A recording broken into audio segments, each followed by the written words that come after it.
Telangana cabinet విస్తరణ episode కు కాంగ్రెస్ అధిష్టానం చిన్న విరామం ఇచ్చిందా? వక్ఫ్ బిల్ సంస్థాగత వ్యవహారాల్లో బిజీగా ఉన్న ఏఐసీసీ పెద్దలు నిర్ణయాన్ని మరో వారం పాటు వాయిదా వేశారా? ఈ నెల రెండో వారంలో మంత్రివర్గ విస్తరణపై నిర్ణయం వెలువడనుందా? ఈ ప్రశ్నలకు కాంగ్రెస్ పార్టీ వర్గాలు అవుననే సమాధానమిస్తున్నాయి.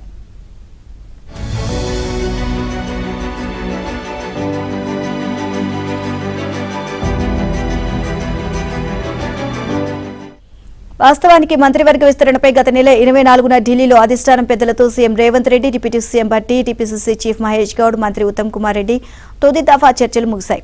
మంత్రివర్గ విస్తరణ, శాఖల మార్పునకు సంబంధించి ఉమ్మడి సమావేశంలోనూ విడివిడిగానూ నేతలు తమ అభిప్రాయాలను అధిష్టానానికి చెప్పారు. ఈ దఫా సమీకరణలు బట్టి 4 లేదా 5తో మంత్రివర్గాన్ని విస్తరించాలి అన్న అవగాహనకు వచ్చారు.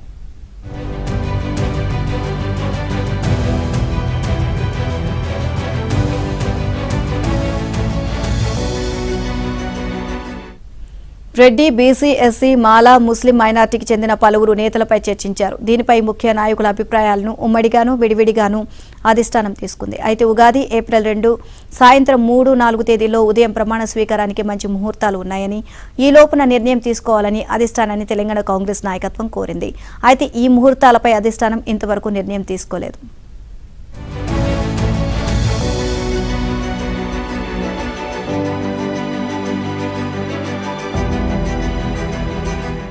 నలుగురు లేదా 5తోనే మంత్రివర్గ విస్తరణ జరగనున్నట్లు వార్తలు వస్తుండటంతో ఆశావాహులు, మద్దతుదారులు ఢిల్లీ బాటపట్టారు.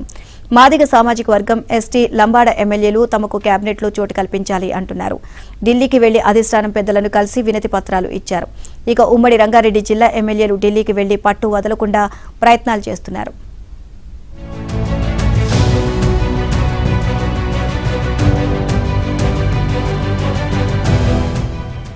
మంత్రివర్గ విస్తరణ, శాఖల మార్పుపైన తెలంగాణ ముఖ్య నేతల అభిప్రాయాలు తీసుకున్న అధిష్టానం పెద్దలు పార్టీ తెలంగాణ ఇన్ఛార్జి మీనాక్షి నటరాజన్తో కలిసి కసరత్తు చేస్తున్నారు. ముఖ్యంగా పార్టీ పట్ల అంకిత భావానికే ప్రాధాన్యం ఇవ్వాలన్న ఆలోచన అధిష్టానం చేస్తున్నట్లు తెలుస్తోంది.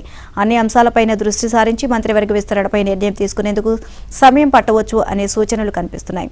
ఈ నెల రెండవ వారంలో నిర్ణయాన్ని ప్రకటించే అవకాశం ఉందని పార్టీలో చర్చ జరుగుతోంది.